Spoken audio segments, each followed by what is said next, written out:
Shalom sahabat wanita yang terkasih dalam Tuhan, salam sejahtera untuk kita semua. Mari kita naikkan pujian penyembahan yang terbaik untuk Tuhan Allah kita.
Sepertimu Yesus Tuhanku.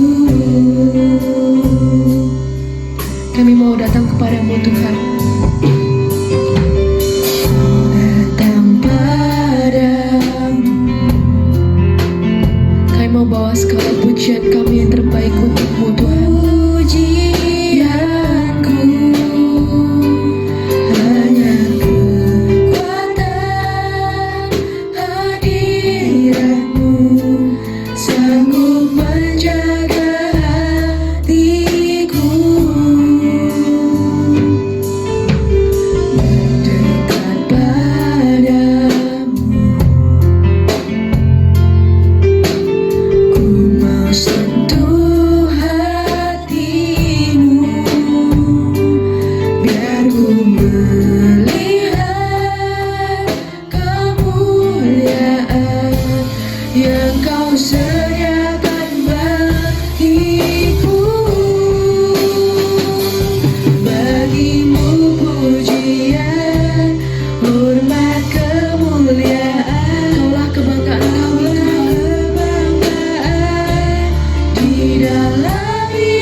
Kami mau duduk diam Tuhan untuk mendengarkan sebagian dari firman-Mu. Urapi setiap kami Tuhan yang akan mendengarkan sebagian dari firman-Mu. Urapi juga hamba-Mu yang akan menyampaikan firman-Mu, agar firman yang telah disampaikan dapat termaterai dalam setiap hari kami. Terima kasih Tuhan, terima kasih. Hanya di dalam nama Tuhan Yesus Kristus kami telah berdoa dan mengucap syukur. Haleluya, amin. Shalom sahabat wanita, senang sekali malam ini kita bisa beribadah bersama-sama. Saya percaya kita semua dalam keadaan baik, limpah dengan kasih karunia dan anugerah Tuhan. Amin. Malam hari ini kita akan belajar bersama-sama dari Mazmur pasal 73. Sebelum kita baca Mazmur pasal yang ke-73 ini, saya ingin bertanya kepada para sahabat wanita, apa yang terjadi ketika kita melihat hal yang baik terjadi pada orang fasik, pada orang jahat? Pernah lihat itu enggak? Lihat orang jahat ya, kok hidupnya enak gitu ya, utang sana sini pakai uangnya siapa saja, kok nggak ada urusannya gitu ya, kok kayaknya aman-aman saja ya. Kita yang kerja keras, kita yang banting tulang, kok kayaknya kita nggak kaya-kaya ya, lebih cepat kaya orang yang nipu, kayaknya lebih enak hidup orang yang nggak jujur. Saya yakin yang terjadi adalah perasaan iri hati. Hal yang sama terjadi pada Bani Asaf ya. Mazmur 73 ini adalah mazmurnya Asaf. Siapa Asaf itu? Asaf adalah pemimpin biduan, pemimpin paduan suara. Bisa dipastikan dia adalah seorang yang cukup rohani. Tetapi dalam Mazmur ini diceritakan hampir saja dia terpeleset ya, kecewa kepada Tuhan karena apa yang terjadi pada hidupnya dibandingkan dengan orang fasik, dengan orang yang jahat, kok enak mereka begitu ya. Dan saya yakin ini pun pernah terjadi di dalam hidup kita. Ketika kita mengalami masalah yang berat dalam hidup ini, seringkali kita menjadi lemah dan kita tidak bisa melihat kebaikan Tuhan. Kita merasa Tuhan itu tidak adil, ya. Kita merasa Tuhan itu pilih kasih. Apalagi ketika kita melihat orang di luar Tuhan selalu mujur, selalu baik, selalu bahagia tanpa penderitaan. Sedangkan kita berbeda, bertolak belakang ya. Salah sedikit aja baru mau nipu ketemon ya, dilabrak orang. Lah kok gini gitu ya. Oke, kita akan lihat bersama-sama Mazmur pasal 73. Tadi saya sudah katakan ini adalah Mazmur Asaf. Ayat yang pertama, sesungguhnya Allah itu baik bagi mereka yang tulus hatinya, bagi mereka yang bersih hatinya. Di awal Mazmur ini Asaf menuliskan bahwa Allah itu baik. Allah itu baik kepada mereka yang tulus hatinya, kepada mereka yang bersih hatinya. Dengan kata lain, kita harus memiliki hati yang bersih dan hati yang tulus ya. Itu harus kita pertahankan. Tetapi apa yang terjadi? Sudah jaga hati, hatinya bersih, hatinya tulus, hidupnya baik, nggak pernah tipu orang, hidup di dalam kebenaran. Tapi ternyata kita alami sesuatu yang buruk dalam hidup ini. Nah, di ayat yang kedua dikatakan, tetapi aku sedikit lagi, hampir saja kakiku terpeleset, nyaris tergelincir. Kenapa? Di ayat yang ketiga, sebab aku cemburu kepada pembual-pembual. Kalau aku melihat kemujuran orang-orang fasik, sebab tidak ada kesakitan pada mereka, sehat dan gemuk tubuh mereka. Mereka tidak mengalami kesusahan manusia, dan mereka tidak kena tula seperti orang lain. Sebab itu mereka berkalungkan kecongkaan dan berpakaian kekerasan. Karena kegemukan, kesalahan mereka menyolok, hati mereka meluap-luap dengan sangkaan. Mereka menyindir dan mengata-ngatai dengan jahatnya. Hal pemerasan dibicarakan mereka dengan tinggi hati. Mereka membuka mulut melawan langit, dan lidah mereka membual di bumi. Sebab itu orang-orang berbalik kepada mereka, mendapatkan mereka seperti air yang berlimpah-limpah. Lihat ya, orang tidak bertobat, orang fasik, lah kok enak hidupnya ya.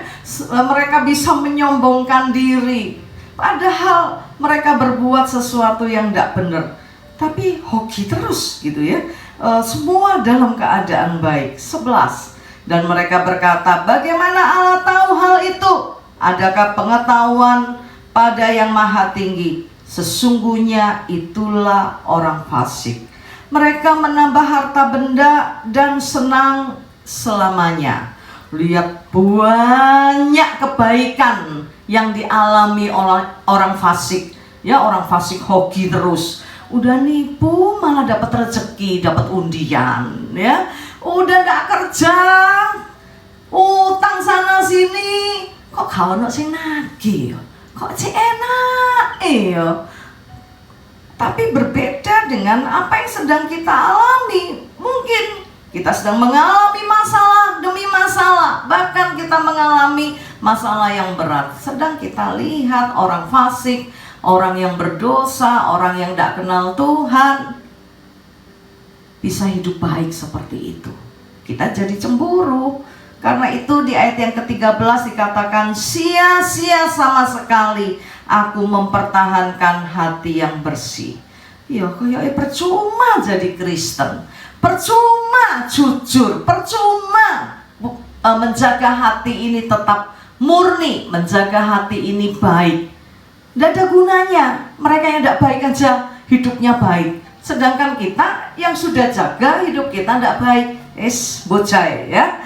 Dan membasuh tanganku tanda tak bersalah, namun sepanjang hari aku kena tulah ya, dan kena hukum setiap pagi. Salah titik ya, baru mau nipu ketemon dilaporno polisi.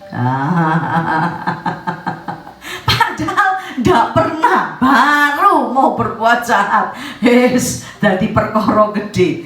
Lihat seperti ini, saya yakin kita pun akan memiliki perasaan yang sama seperti Asaf. Percuma bocah melayani Tuhan, kita hidup baik, kita menabur, kita begini. Lah buktinya hidup kita tidak baik. Ayat 15, seandainya aku berkata, aku mau berkata-kata seperti itu, maka sesungguhnya aku telah berkhianat kepada angkatan anak-anakmu. Tetapi ketika aku bermaksud untuk mengetahuinya, hal itu menjadi kesulitan di mataku, sampai aku masuk ke dalam tempat kudus Allah dan memperhatikan kesudahan mereka. Nggak ngerti, kok iso cena kau ono hukume begitu ya. Tuhan pun kok kayaknya diem, padahal mereka menyombongkan diri, mereka menghina Tuhan. Kita menghormati Tuhan, kita hidup baik, kita hidup dekat dengan Tuhan. Lah tapi nasibnya kok koyong ini ya. Tapi pada akhirnya Asaf melihat sesuatu. Apa yang dia lihat? Dia melihat kesudahan orang-orang fasik. Sesungguhnya di tempat-tempat licin kau taruh mereka, kau jatuhkan mereka sehingga hancur. Betapa binasa mereka dalam sekejap mata, lenyap, habis oleh karena kedahsyatan. Seperti mimpi pada waktu terbangun ya Tuhan, pada waktu terjaga rupa mereka kau pandang hina. Apa yang bisa kita pelajari dari Mazmur ini? Sahabat wanita yang dikasihi Tuhan, kalaupun hari-hari ini kita sedang menghadapi satu situasi yang tidak baik, berbeda dengan orang fasik, padahal kita sudah hidup kudus, hidup baik, kita jaga hati ini tetap murni, tetap tulus, tapi keadaan kita tidak baik. Saya ingin katakan, ayo kita belajar tidak iri dengan orang fasik. Kenapa? Kemakmuran orang fasik itu sementara. Awalnya Asaf melihat orang berdosa, orang fasik itu ada dalam keadaan baik. Tetapi pada akhirnya dia melihat kesudahan dari orang-orang fasik itu. Bahkan di ayat yang ke-18 dikatakan, sesungguhnya di tempat-tempat licin kau taruh mereka, kau jatuhkan mereka sehingga hancur. Betapa binasa mereka dalam sekejap mata, habis oleh karena kedahsyatan. Pada akhirnya orang fasik, orang berdosa itu akan hancur. Tinggal tunggu waktu saja, karena itu tidak usah iri ya. Sesungguhnya mereka sedang ditempatkan di tempat-tempat yang licin, dan pada akhirnya mereka akan hancur. Dan yang kedua, apa yang bisa kita pelajari dari kisah Mazmur Asaf ini? Yang kedua, apa yang kita anggap baik belum tentu itu juga baik. Ya, maksudnya begini, kita sering mengira orang itu enak yo, nipu sana sini, dia kerja tapi bisa hidup baik. Kok enak ya, sehat lagi gitu ya, udah sehat, bahagia, kaya, nggak punya masalah. Sahabat wanita, kita nggak tahu apa yang sedang dia gumulkan. Mungkin dia semalam-malaman nggak bisa tidur, mikirin hari ini makan ini ya, makan si A, besok makan siapa ya, gimana caranya ya, sampai harus minum obat tidur supaya bisa tidur. Kita nggak tahu apa yang terjadi. Seringkali kita lihat rumput tetangga itu selalu kelihatan hijau, ketoke enak, gak kerja, males, tapi sugi. Kita yang kerja setengah mati, gak sugi-sugi, kok enak ya? Kita nggak tahu apa yang sedang terjadi di dalam hidup dia. Kita nggak tahu apa yang dia gumulkan. Otaknya muter 7 keliling, kita nggak tahu, begitu ya. Karena itu jangan kita iri melihat mereka. Lalu apa yang harus kita lakukan ketika kita sedang ada di dalam penderitaan yang bertubi-tubi dalam masalah? Jadi Kristen ini kok gak enak ya, mau deket sama Tuhan ono ae persoalan teko kabeh gembruduk. Selama engkau dikelilingi persoalan, berarti engkau itu manusia. Kalau dikelilingi wijen, nah iku undi-undi ya. Jadi jangan alergi dengan persoalan. Persoalan itu sahabat setia kita ya. Mau dikelilingi wijen, jadi undi-undi awakmu, digoreng kok ya. Nah, firman Tuhan mengajarkan kepada kita dalam kitab Yakobus pasal 1 ayat yang ke-12. Kalaupun hari-hari ini engkau sedang mengalami banyak persoalan dan kau merasa tidak kuat, finish. Hak kuat maneh ya, terlalu banyak. Ayo kita sama-sama lihat Yakobus pasal yang pertama. Di ayat yang ke-12 dikatakan, berbahagialah orang yang bertahan dalam pencobaan. Ketika masalah itu datang silih berganti, bahkan datang bersama-sama gemberuduk begitu, yang harus engkau lakukan bertahan dalam pencobaan. Jangan pernah tinggalkan Tuhan ketika hal ini terjadi di dalam hidup kita. Jangan juga menjauh dari Tuhan. Engkau akan melihat kehancuran di dalam hidupmu. Tapi bertahanlah. Kenapa harus bertahan? Rupanya ada maksud Tuhan di dalam setiap apa yang terjadi di dalam hidup kita. Masa lalu yang buruk kelihatannya tidak berguna, kelihatannya merugikan, tapi justru disitulah saya ingin kita melihat rencana Tuhan yang besar. Masa lalu yang buruk ini adalah ajang tempat untuk Tuhan memproses kita, mempersiapkan kita untuk suatu rancangan yang baik di dalam hidup kita. Ayat selanjutnya dikatakan, sebab apabila ia sudah tahan uji, ia akan menerima mahkota kehidupan yang dijanjikan Allah kepada barang siapa yang mengasihi Dia. Bertahanlah, karena kalau engkau bertahan, engkau akan menerima mahkota kehidupan yang dijanjikan oleh Tuhan. Amin. Katakan kepada dirimu sendiri, bertahanlah. 1, 2, 3. Bertahanlah, ya. Jangan berhenti di tengah jalan. Jangan berhenti mengiring Tuhan. Tetap bertahan. Kenapa kita harus bertahan? Di dalam ayat yang ke-3, sebab kamu tahu bahwa ujian terhadap imanmu itu menghasilkan ketekunan. Dan biarlah ketekunan itu memperoleh buah yang matang, supaya kamu menjadi sempurna, utuh, dan tidak kekurangan suatu apapun. Bertahanlah, kenapa? Suatu hari nanti engkau akan, selain menerima mahkota kehidupan yang dijanjikan, engkau juga akan menjadi sempurna, utuh, dan tidak kekurangan suatu apapun. Yang baik dari Tuhan pada akhirnya akan kita terima. Karena itu saya berharap sahabat wanita yang hari-hari ini sedang ada di dalam pergumulan, bertahanlah.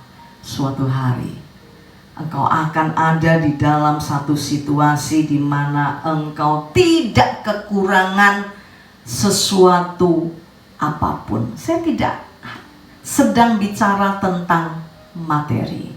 Kalaupun hari ini rumah tanggamu sedang ada di dalam kesulitan yang besar, ya, rasanya kau tidak kuat, minggat tai, jangan, ya, bertahanlah. Kenapa?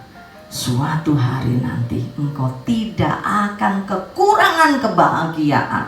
Engkau akan melihat keluargamu dipulihkan oleh Tuhan, dan engkau akan menikmati kebahagiaan yang tiada taranya. Kalau hari ini engkau sedang sakit, bertahanlah. Suatu hari nanti kau akan lihat bilurnya menyembuhkan engkau. Mari kita berdoa. Kalau hari ini ada di antara sahabat wanita yang selalu merasa tidak pernah mujur, nasibmu tidak baik, engkau selalu sial, serasa tidak ada yang baik di dalam hidupmu, malam ini demi kasih Tuhan saya ingin berkata, bertahanlah di dalam imanmu. Tidak ada yang kebetulan terjadi di dalam hidup kita. Selai rambut kita pun tidak akan jatuh kalau Tuhan tidak izinkan. Bahkan tadi saya katakan, masa lalu kita yang buruk, masa lalu kita yang kelam, ini adalah proses Tuhan. Masa di mana Tuhan mempersiapkan kita untuk hari depan yang baik. Yusuf tidak langsung jadi raja muda di Mesir. Dia dijual menjadi budak, masuk penjara. Semua ini mengantar dia untuk dia menjadi raja muda di Mesir. Kalau tidak ada penjara, dia tidak sampai Mesir, ya. Karena di penjara itu dia menafsirkan mimpi juru makan dan juru minum raja. Dan ketika raja alami sesuatu, dia mimpi tapi dia nggak ngerti, bahkan nggak tahu, lupa mimpinya. Disitulah Tuhan bawa Yusuf kepada kemuliaannya. Karena itu mari kita bersyukur untuk apa yang terjadi di dalam hidup kita. Amin. Percayalah, ada banyak yang baik yang sudah Tuhan kerjakan di dalam hidupmu dan hidupku. Banyak yang kau perbuat di dalam hidupku,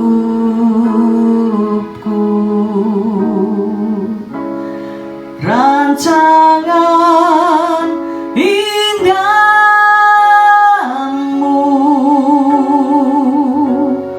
terjadi di hidupku.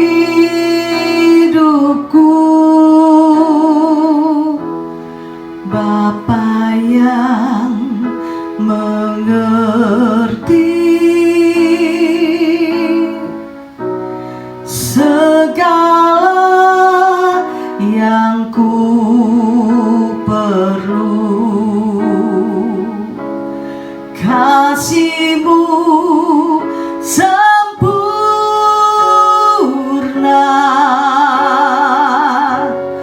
nyata dalam hidupku.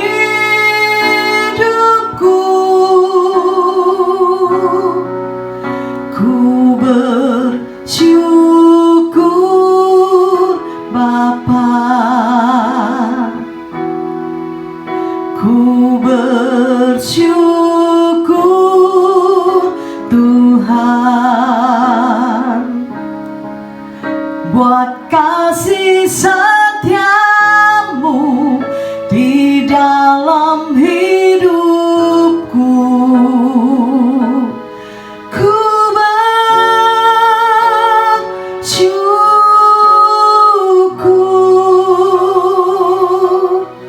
Tuhan.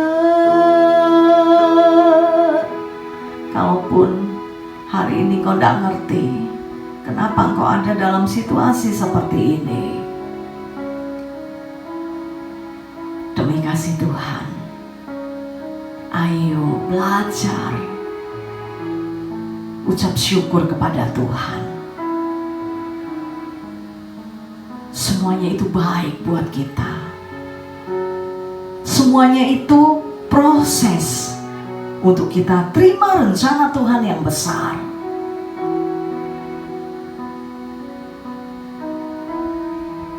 Jangan lihat hidupmu yang sekarang, lihat rencana Tuhan yang besar di dalam hidup kita.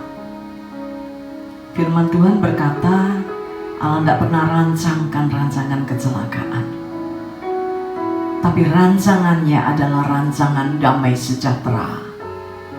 Kalau kita lihat dalam terjemahan yang lain dikatakan, sebelum ayat tadi ya, dikatakan aku memikirkan kamu, aku memikirkan rancangan apa yang baik untuk kamu. Bersyukur kita dipikirkan oleh Tuhan untuk sesuatu yang baik, untuk sesuatu yang besar. Kuatkan dan teguhkan hatimu dan naikkan syukurmu kepada Tuhan. Sekali lagi katakan, ku bersyukur. Angkat kedua tanganmu sebelum kita selesai. Ku bersyukur Bapa, ku bersyukur Tuhan buat kasih setia-Mu di dalam hidupku. Ku bersyukur buat kasih setia-Mu di dalam hidupku. Ku bersyukur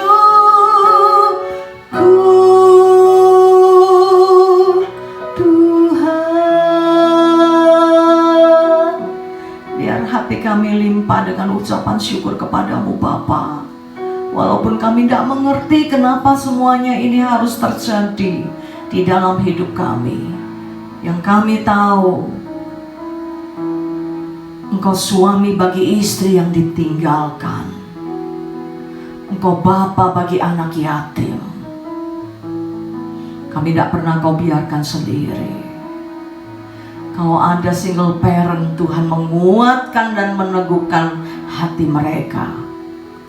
Engkau yang menjadi Bapa yang mencukupi semua keperluan anak-anak bagi istri yang ditinggalkan oleh suami. Dan Engkau suami bagi istri yang ditinggalkan.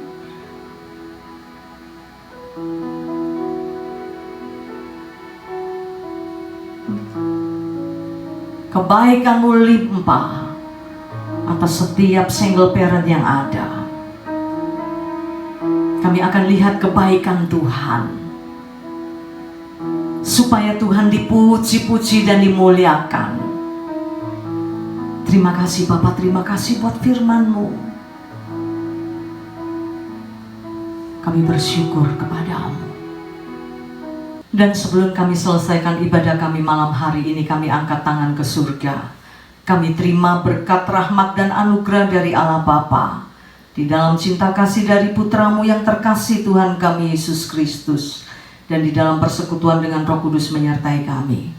Mulai hari ini sampai Maranatha, Tuhan datang kembali. Yang percaya diberkati Tuhan bersama-sama katakan amin. Selamat malam, Tuhan memberkati kita semua. Haleluya.